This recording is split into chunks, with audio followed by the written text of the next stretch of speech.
Anil sir, दो तीन चीजें, एक तो वही सर्वे जो है वो ये कह रहे हैं कि तेजस्वी के फेवर में हवा दिख रही है, बदलाव की बयार दिख रही है, तो तेजस्वी के लिए तो भाई ठीक है, अच्छी खबर है। लेकिन हम महागठबंधन की अगर बात करें तो दो सवाल है सर मेरे। पहला जो मैंने अभी जिक्र कि आखिर ये सारे सर्वे केवल इन्हीं चीजों को क्यों दिखाते हैं सर कि कौन सा दल सत्ता में आ सकता है, कौन चेहरा हो सकता है, क्यों ये नहीं दिखाते हैं कि बिहार में सबसे बड़ा मुद्दा क्या होने जा रहा है।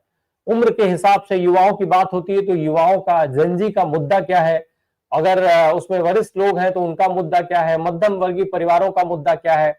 और दूसरी तरफ अगर हम बात करें महागठबंधन की, तो महागठबंधन का स्ट्रेंथ क्या दिख रहा है बिहार में, जिसकी वजह से बदलाव के बयार की बात ये सर्वे एजेंसीज कर रही हैं। अनिल सर। नहीं नहीं, ये तो अपनी क्रेडिबिलिटी के लिए ये लोग बोल रहे हैं, इसीलिए कि उसके बगैर उनका कुछ है, मतलब उनकी विश्वसनीयता नहीं रहेगी। और इसका इसके पीछे कोई आप सर्वे का कोई रिजल्ट वगैरह दुरुस्त है या उन्होंने कोई ठीक से सर्वे किया हो, इसमें मुझको डाउट है। आपने देखा है 300 क्या 400 पार वाला जो नारा था, तो आईटी मतलब बीजेपी ने नारा दिया और उसके बाद गोदी मीडिया से लेकर के जितने सर्वे एजेंसीज हैं सबने उसमें कोई 396, कोई तो 400 पार भी ले गया, और बाकी सब जो है उनके पक्ष में चल रहा था। तो ये सब ओपिनियन बिल्डिंग का प्रोसेस है, और इनका काम जो है ये इसमें वही है क्या कि वो जो है, एक मिनट, हाँ, तो ये जो इसमें कोई आप तथ्य है या सच्चाई है ऐसा मुझको लगता नहीं है। दूसरी बात यह है कि ये जो सर्वे जा रहे हैं, टाइम्स नाउ का है, जेबीसी का है, ये और या सी वोटर है, एक और किसका कौन वोट भाई क्या है उसको, कुछ नाम भूल रहा हूँ। इस तरह के कई सर्वे देख रहा हूं मैं। हाँ।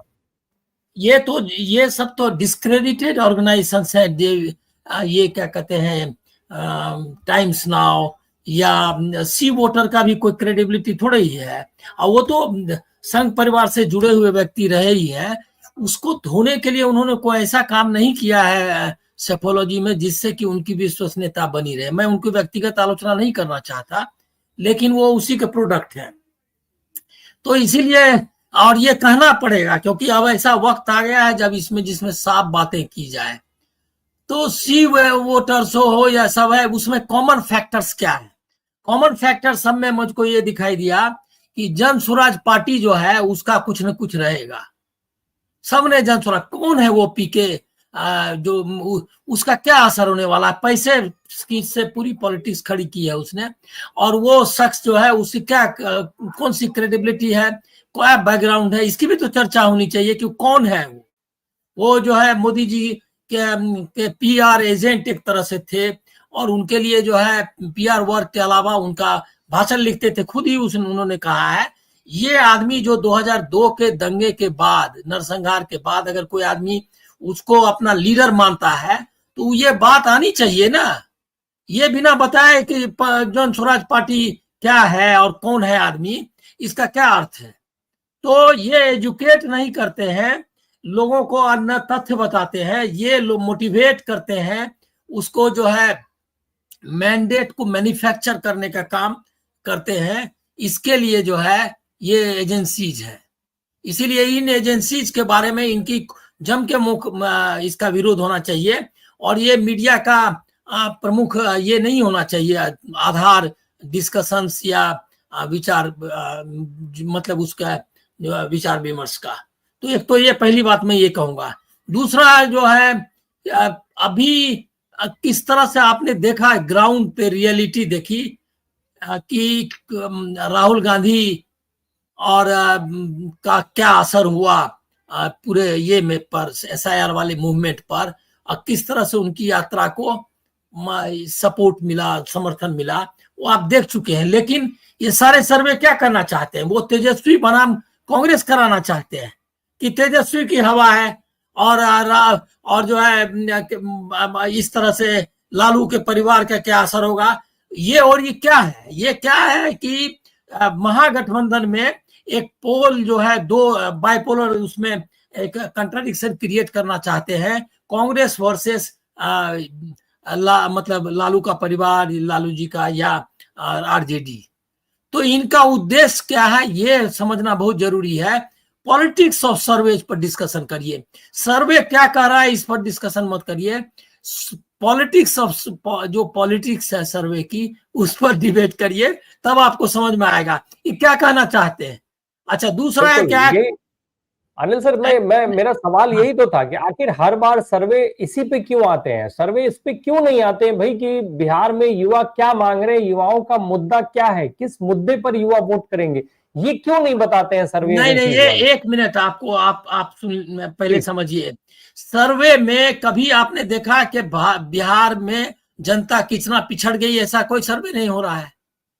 चुनाव में क्या लोग सोच रहे हैं, ये तो आप जंप कर रहे हैं। ये जो सर्वेज हैं इनकी ऑनेस्टी का तो पता चलता है।